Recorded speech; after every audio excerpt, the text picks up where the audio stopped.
So, as part of the Bonehead Podcast, we tend to do some kind of wacky little ideas. One of the most recent ones we had was to do a draft sevens team. So this is where we drafted a bunch of players using cards, like decks of cards, like a Magic the Gathering draft, and we came up with a mixed team of random players.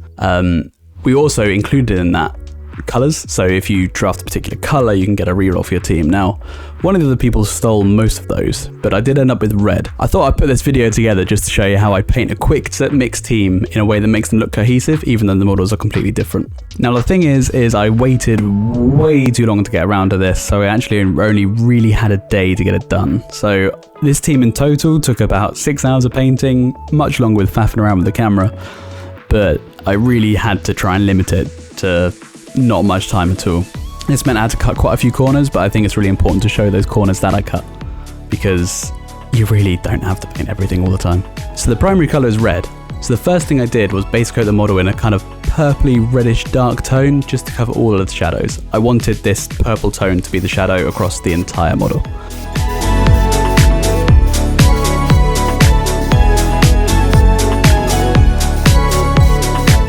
Then I based all of the skin with Acadian Fleshtone, just straight over the top of the purple. I didn't really care about trying to get full coverage. I wanted that dark shadow still on the skin.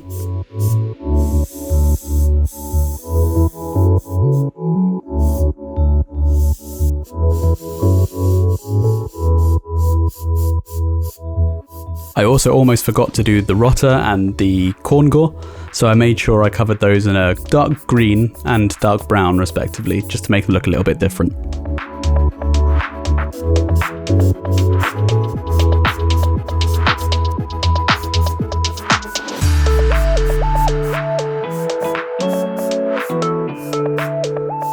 I then base coated the bone with a sort of a tan yellow colour. I'll come back and highlight this a little bit later.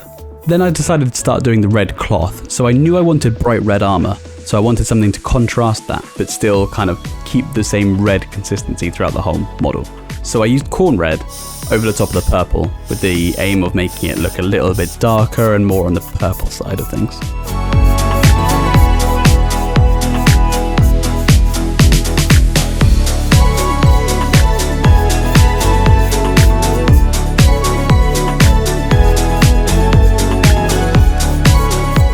Then I move on to the bright red armour. However, I did make it a little bit of an error. When I started painting this with this Chimera red paint, it's super vibrant, super bright, but the coverage over the dark base coat means that you don't really see that bright colour. So instead, I parked it to one side, got the white paint out, and then highlighted everything in white to kind of produce that volume underneath.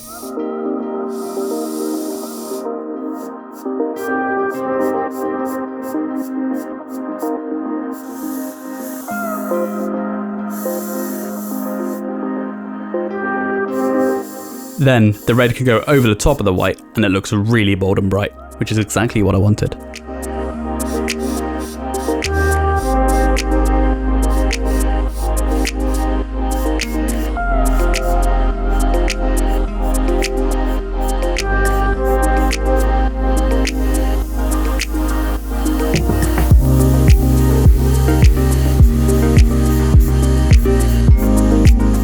So this is where I changed the cloth too. So in my mind, the corn red would have been a much different color to the bright red. However, in practice, it kind of just looks red.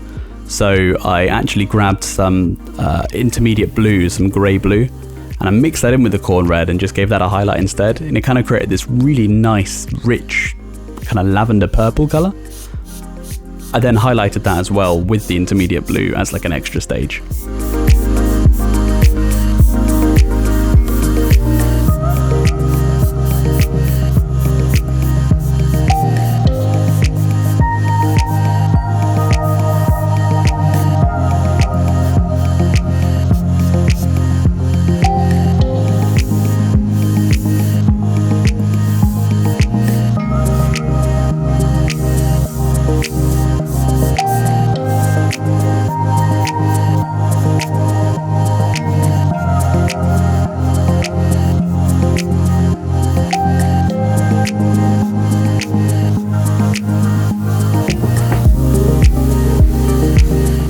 That also helped desaturate it, so you now have this contrast of really bright, vibrant red on the armour, and this sort of desaturated purple on the cloth, which I guess isn't truly a full red model, but I use red paint, it counts. At this point I like to do all of the airbrush highlights, so I'll go over the skin, the armour panels, and then also maybe a bit of cloth that I missed.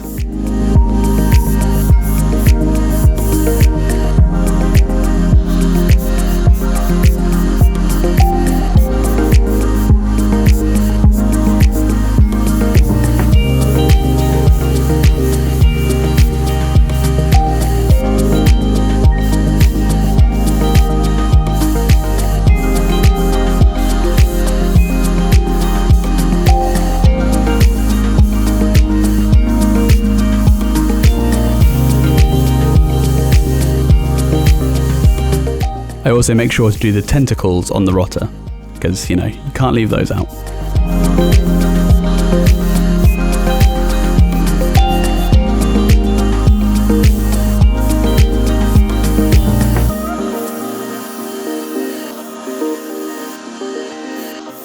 I also make sure I do the bases here, or at least base coat them, because we'll be moving on to brushwork after this, and this means that you can cover up any potential overspray with the brush.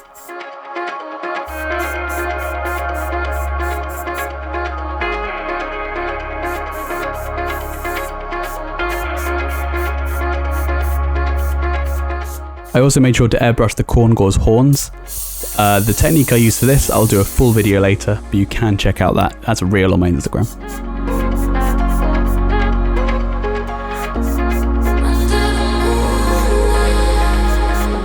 So onto the brushwork now. The first thing I wanted to do was block in all of the leather straps. I started with a burnt umber and then realised it would take way too long and I was already running out of time. So I actually used a brown speed paint instead. This I would have done a little bit differently had I known I was going to do this. I would have done more highlighting with the airbrush first, because that shows up through the speed paint.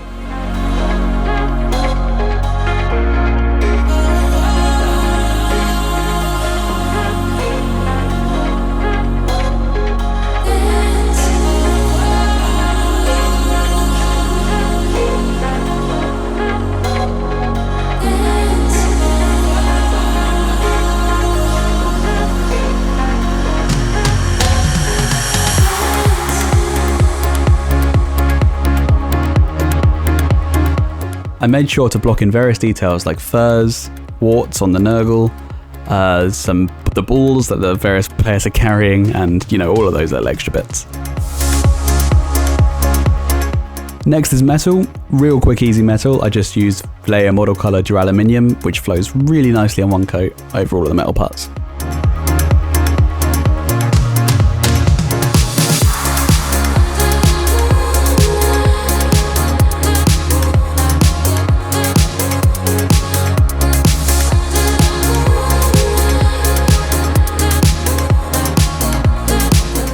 With all of the base colours now in place, I wanted to oil wash everything. It's a really quick way to get really rich definition. So I used black for all the cloth, I mixed in some red to do the armour, and I used a magenta brown sort of hybrid for all of the skin.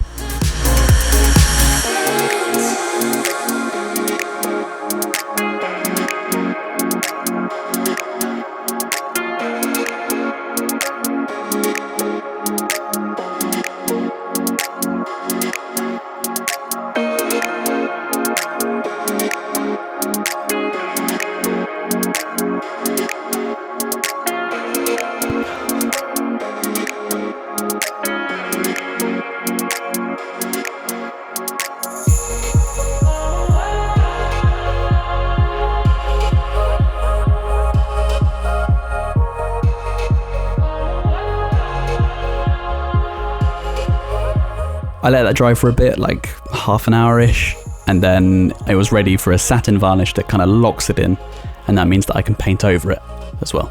If you don't do that, the paint doesn't really run very well into oil. Oil and water don't really mix.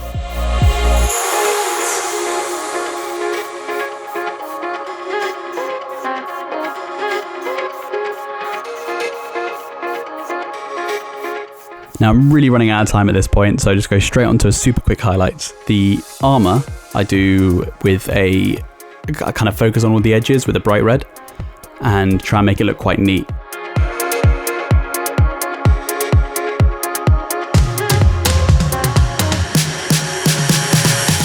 And on the corners, I mix in a sunny skin tone to kind of really capture those, high elements. It's a really quick way to get really sharp edges.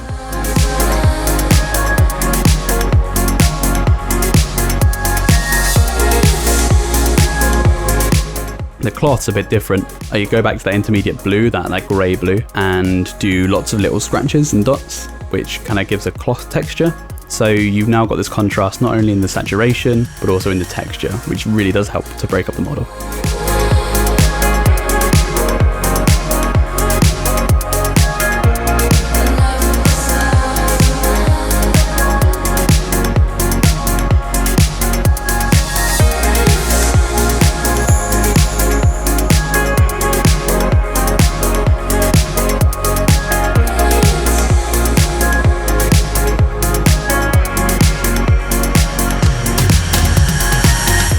I also highlight the leather straps with a yellow brown. I just do lots and lots of little scratches on the leather, and it looks like it's really roughed up.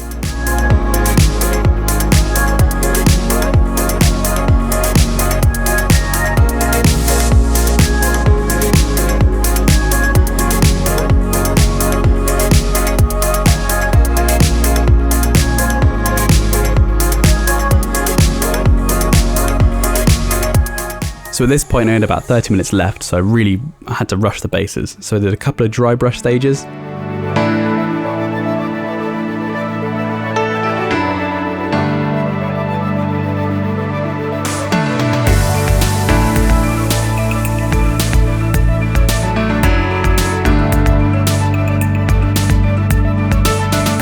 And I added some pigment powders to add a little bit of colour variation in there.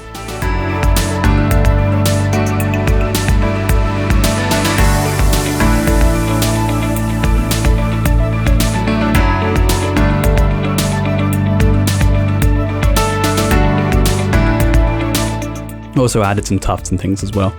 I also made sure I added a couple of types of tuft because that makes it look quite a bit different. I would recommend, if you are using tufts, to really use a mix, because it doesn't add a lot of effort and it makes it look significantly better. I also made sure at this point I added little extra details, like very rushedly painting the eyes on all the models and lots of little eyes on all the Nurgle guys' warts, because they look more fun as eyes.